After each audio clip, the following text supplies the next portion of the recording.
안녕하세요. 자, 오늘 저희가 한번 파고 들어볼 주제는요. 진짜 요즘 어딜 가나 나오는 얘기죠.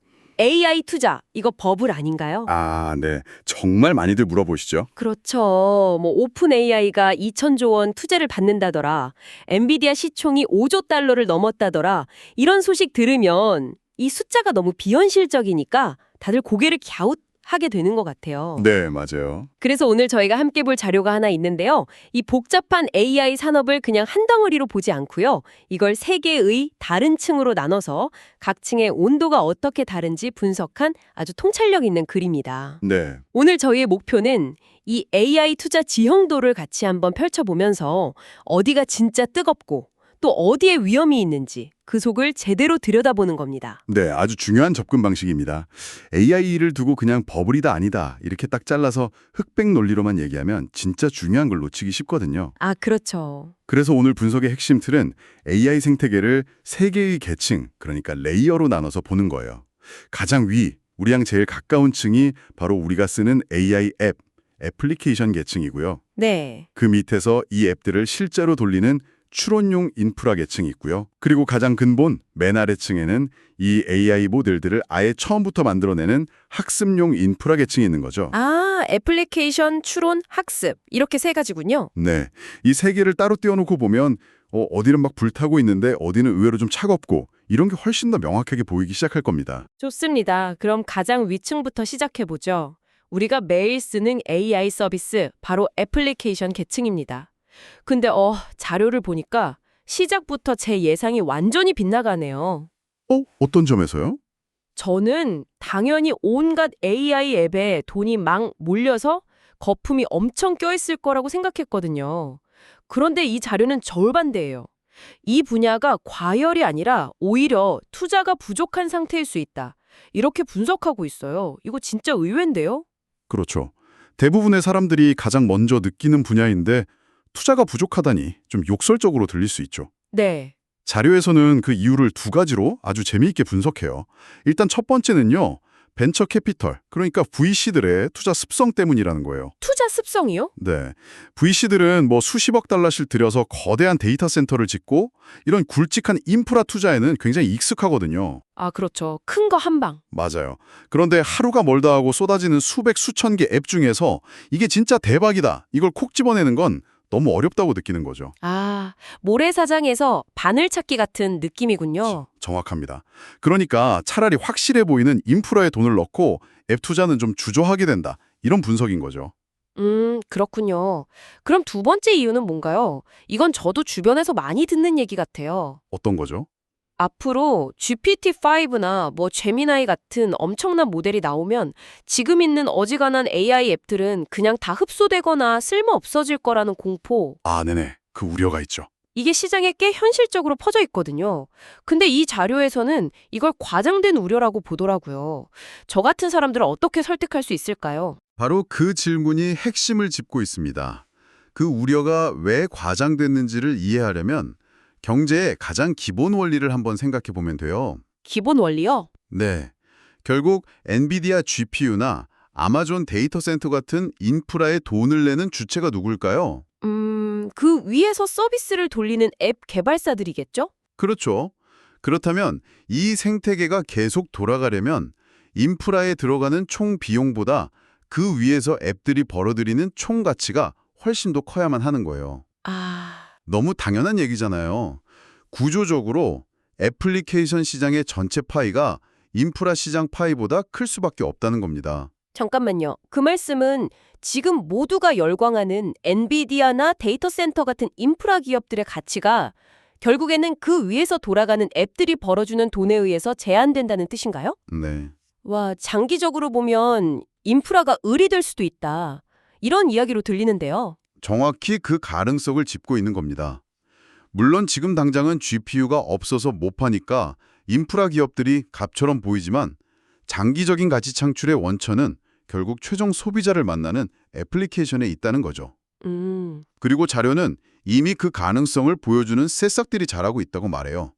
바로 에이전트 워크플로우라는 개념인데요. 에이전트 워크플로우, 말이 조금 어렵네요. 좀 더 쉽게 와닿는 예시가 있을까요? 물론이죠.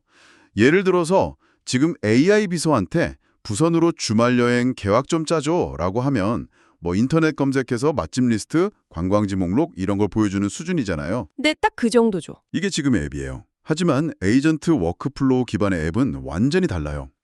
똑같은 질문을 하면 이 AI 에이전트가 제 예산이나 과거 여행 취향 데이터를 스스로 분석해서요. 최적의 KTX표를 예매하고 평점 높은 호텔을 제 이름으로 예약하고 그 모든 걸 제 구글 캘린더에 착착 추가까지 해주는 겁니다. 와, 그냥 정보만 주는 게 아니라 실제 일을 해주는 거네요. 맞습니다. 단순 정보 제공이 아니라 여러 단계를 아우르는 복잡한 작업을 스스로 계획하고 실행하는 거죠. 이런 서비스들이 뭐 법률, 회계, 마케팅 같은 전문 분야에서 이미 나오고 있어요. 이게 바로 VC들이 아직 발견하지 못한 거대한 가치의 원천이 될 수 있다는 겁니다. 그렇군요. 단순히 똑똑한 챗봇이 아니라 각 분야에 특화된 유능한 AI 직원을 고용하는 개념이네요.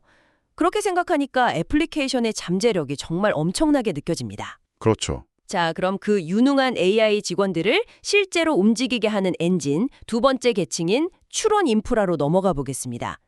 추론이라는 말부터 간단히 짚고 가야 할 것 같아요. 네, 추론, 영어로는 inference라고 하는데요.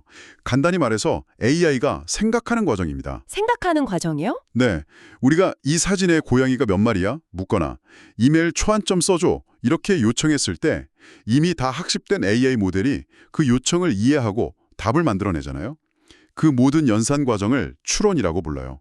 이 과정에서 엄청난 컴퓨팅 파워, 그러니까 GPU 성능이 소모되죠. 아, 알겠습니다.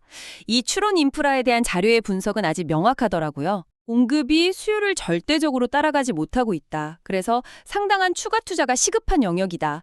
이게 바로 요즘 뉴스에서 계속 나오는 GPU 부족 사태의 핵심 원인이군요. 맞습니다.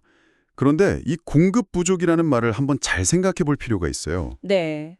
기업 입장에서 제품을 찾는 사람이 없어서 망하는 수요 부족 문제랑 제품 사려고 사람들이 줄을 서서 공급이 못 따라가는 공급 부족 문제는 하늘과 땅 차이거든요. 아, 그쵸. 후자는 행복한 고민이죠. 바로 그겁니다. 지금 추론 인프라 시장이 바로 그 행복한 고민에 빠져 있다는 거예요. 아직 전 세계적으로 AI 보급률이 5%도 안 되는 진짜 초기 단계인데도 벌써 GPU가 동일한 상태니까요. 앞으로 수요가 더 폭발적으로 늘어날 거라는 구체적인 근거도 제시되어 있던데요. 특히 에이전트 코딩 도구의 발전이 인상 깊었어요. 아, 네. 그 부분. 개발자들이 코드를 짤 때 추론이 폭발적으로 늘어난다는 게 잘 와닿지는 않는데 구체적으로 어떤 상황에서 연산이 급증하게 되는 건가요? 아주 좋은 질문입니다. 예전에는 개발자가 그냥 하얀 메모장에 코드를 한 글자 한 글자 직접 쳤잖아요. 네, 그랬죠. 하지만 지금은 다릅니다. 클로드 코드나 GPT-5의 코덱스 같은 AI 코딩 도구를 쓰면요. 개발자가 코드 한 줄을 딱 쓰려고 할 때마다 AI가 다음 줄에 올 수 있는 수십 가지 가능성을 미리 예측해서 추천해줘요. 자동 완성 기능이죠. 아, 네네. 또 내가 짠 코드에 버그 없는지 검토해달라고 할 수도 있고 복잡한 코드 뭉치를 보여주면서 이게 무슨 뜻이야? 이렇게 자연어로 물어보면 AI가 설명도 해주고요. 와, 바로 이 모든 순간 코드 자동 완성, 버그 검토, 코드 설명 요청 하나하나가 전부 다 엄청난 양의 추론을 실시간으로 수행하는 겁니다. 아, 이게 전 세계 수백만 명의 개발자에게 보편적으로 보급된다고 상상해 보세요. 추론 인프라에 대한 총수요는 지금과는 차원이 다르게 증가할 수밖에 없는 거죠. 그 설명을 들으니까 확실히 이해가 되네요. 근데 한편으론 이런 걱정도 들어요. 너도 나도 이 수요를 보고 데이터 센터를 짓겠다고 뛰어들다가 몇 년 뒤에는 공급 과잉 상태가 될 위험은 없을까요? 물론 그 위험이 존재합니다. 자료에서도 그 가능성을 배제하지 않아요. 네. 하지만 아주 흥미로운 관점을 제시합니다.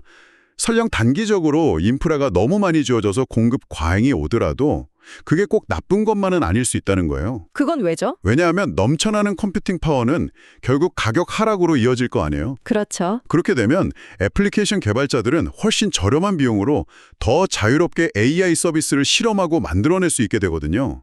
즉, 인프라 투자자들의 단기 수익률은 좀 나빠질 수 있어도 AI 생태계 전체의 혁신과 발전에는 오히려 촉매제가 될 수 있다는 아주 균형 잡힌 시각을 보여주는 거죠. 그렇군요. 출원 인프라는 수요가 워낙 확실해서 행복한 고민을 하고 있다는 건데, 자, 이제 분위기를 좀 바꿔서 모든 AI 분야가 그럴 것 같지는 않습니다. 네, 그렇죠. 드디어 모두가 버블이라고 가장 걱정하는 그 지점. 이 모든 모델을 처음부터 만들어내는 가장 아래층 학습 인프라. 가보겠습니다. 여기는 상황이 완전히 다르지 않을까요? 네, 분위기가 확 바뀝니다.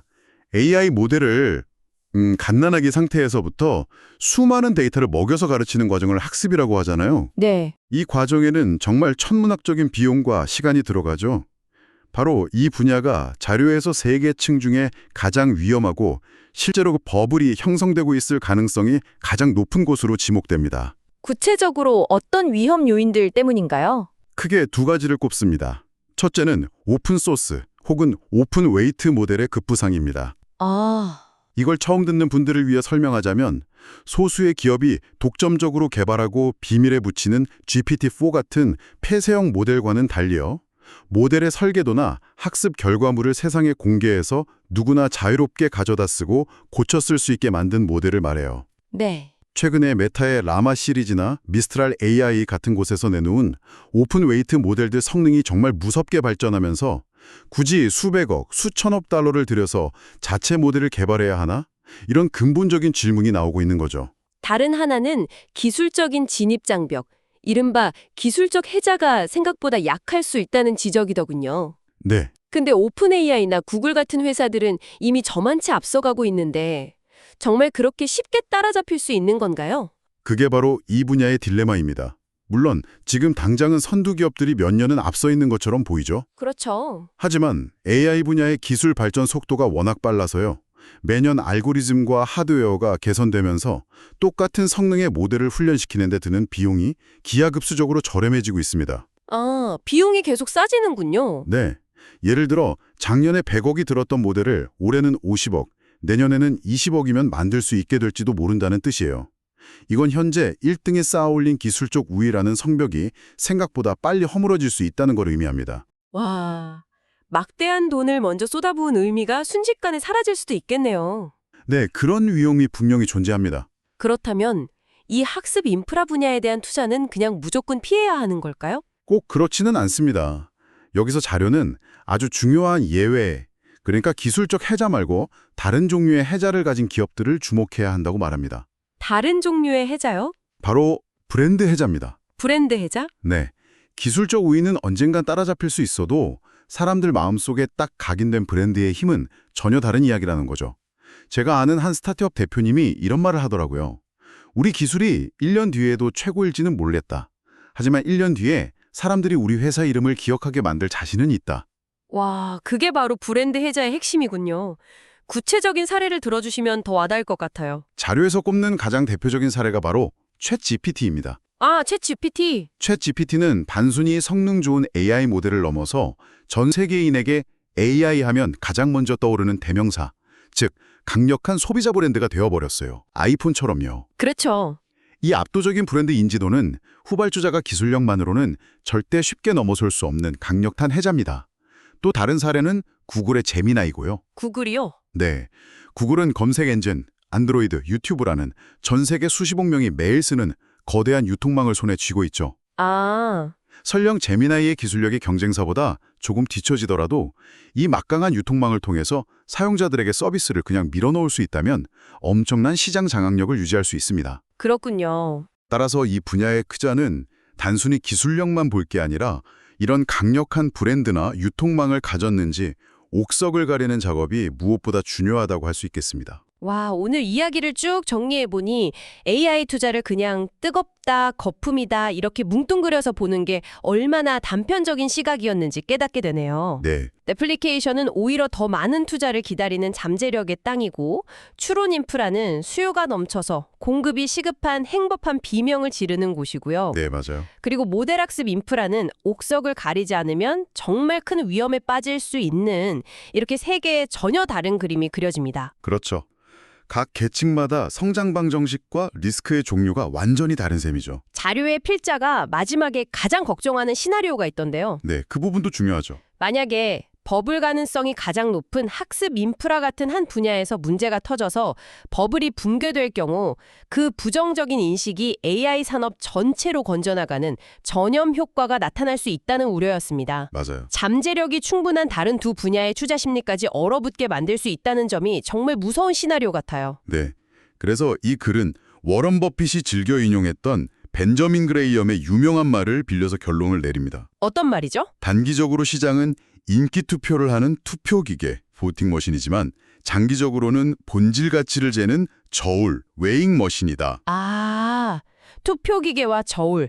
그 말이 지금의 AI 시장 상황에 정말 많은 것을 시사하는군요. 그렇습니다.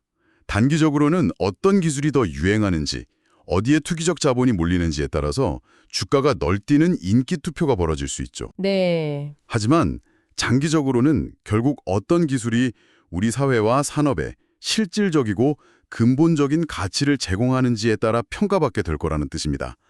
그리고 이 자료의 필자는 AI의 장기적인 펀더멘털, 그러니까 기초 체력은 매우 견고하다고 굳게 믿고 있는 거고요. 오늘 이 심층적인 분석이 AI 투자에 대한 여러분의 막연한 불안감이나 뜬구름 잡는 기대감을 훨씬 더 입체적이고 명확한 시각으로 바꾸는데 도움이 되었기를 진심으로 바랍니다. 저도 그렇습니다.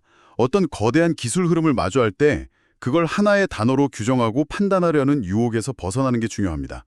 그 내부를 구성하는 여러 층위를 구별해서 볼 때 비로소 진짜 기회와 위험이 어디에 있는지 그 본질이 보이기 시작할 겁니다. AI 투자 역시 마찬가지일 겁니다.